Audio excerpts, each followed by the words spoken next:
Tolits na. Dami aso.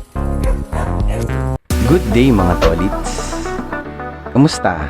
Sana okay lang kayo dyan. Naisip mo rin ba bakit nauuso ang e-bike? Naisip mo din ba bakit marami ang mga naka-e-bike? Bakit nga ba sikat na sikat ang e-bike? Dahil kinlik mo na rin ang video na to, alamin mo na rin kung bakit madaming e-bike sa lugar nyo. Unang-una dyan, maraming tao na gamit ang e-bike para sa pagsundo ng mga estudyante.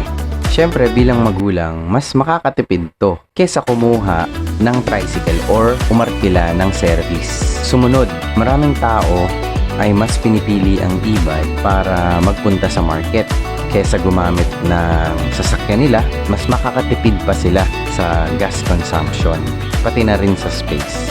Tulad na lang niya. Pagdating sa air pollution, ang e-bike ay hindi kasali sapagkat ito ay gumagamit ng baterya o kuryente. Ang e-bike ay hindi hamak na mas mura kesa kumuha ng sasakyan o motorsiklo. Panoorin ang susunod na video kung paano dinrive ni Mrs. ang e-bike kasama ang mga bata.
The human gimbal.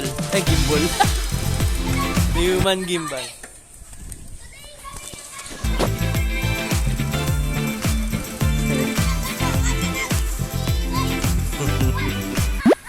Tolits daw. Uy, dami aso.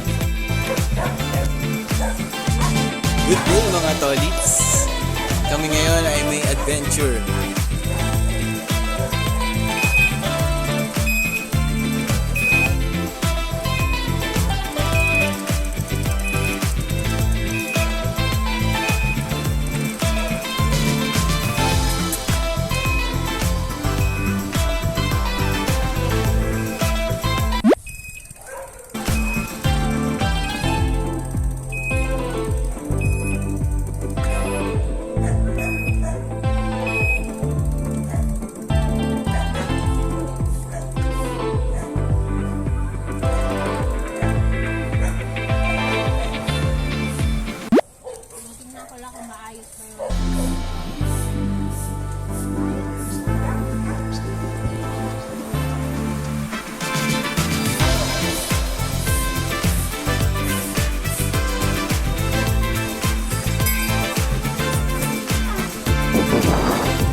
just gonna get a mosquito lotion. What's up mga tolits? So kung nanonood kayo ngayon, malamang interesado kayo sa e-bike. Yes.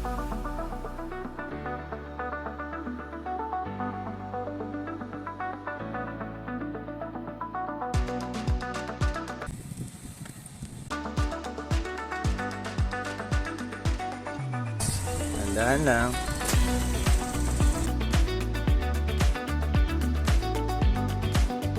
Sige lang.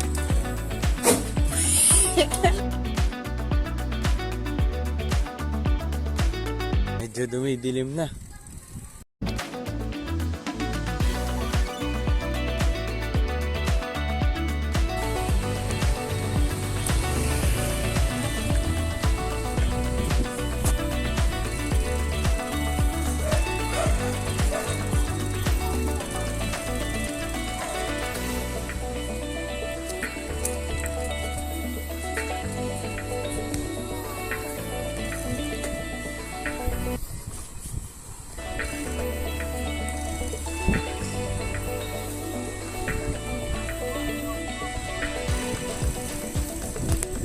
At ito ang storya ng e-bike serye.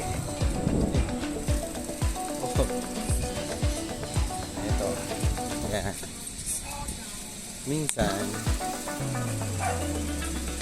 Minsan madaming e-bike.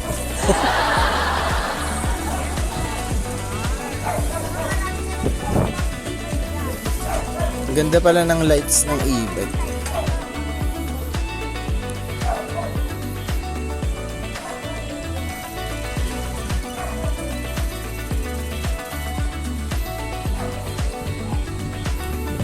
Ako nga pala yung naka P-bike, padjak bike. Sila naka e-bike.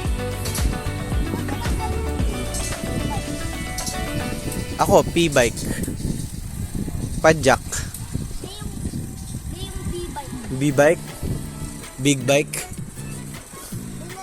Yung motorcycle na big, B-bike. C-bike, cat bike. Yan na, ang bilis na nila. So, ang pinakamabilis na kayang matakbo ng e-bike, nakita ko mga 40 kilometer per hour. Woo! Mabilis din. So, now we're home. Oh. Inaabot na ng dilim. Anong masasabi niyo sa e-bike? Madaling gamitin. Medyo nakakapanibago ka, sir. Parang matutumba ka. Ikaw, anong masasabi mo sa e-bike? Ang fun. Fun? Gugustuhin mo ba magkaroon ng e-bike? Oh. Ikaw, anong masasabi mo sa e-bike?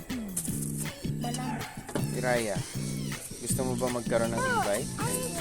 So, ayun lamang po sa video na to. Natuwa sila mag-e-bike.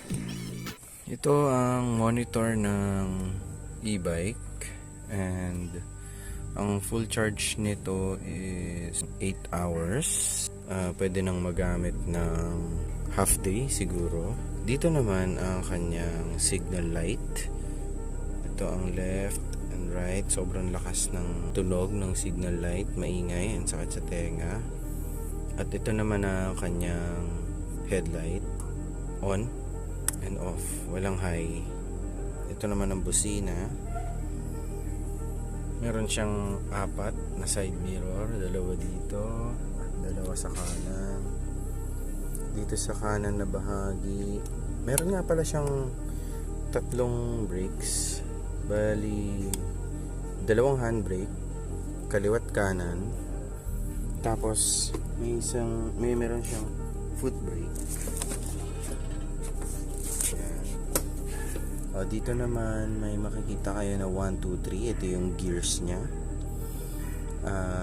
Drive and then reverse. So sa speed naman ng Primera, napansin ko mga max siya ng 20 km per hour. Tapos tsaka mo siya pwedeng i-shift sa segunda. And after ng another 20 km per hour, pwede mo siyang i-shift sa Tricera. At sa pagsubok ko kanina, na-try ko siya hanggang 40 to 50 km per hour. Dito, kanina nakahawak yung si Hiraya. Mukha namang safe. Ito naman yung folding na upuan. Para gawing single ang upuan na to, so kasya 3. Driver, small na passenger, at isang passenger sa likod. Para naman maging single ito, ganito lang ang kanyang gagawin. And then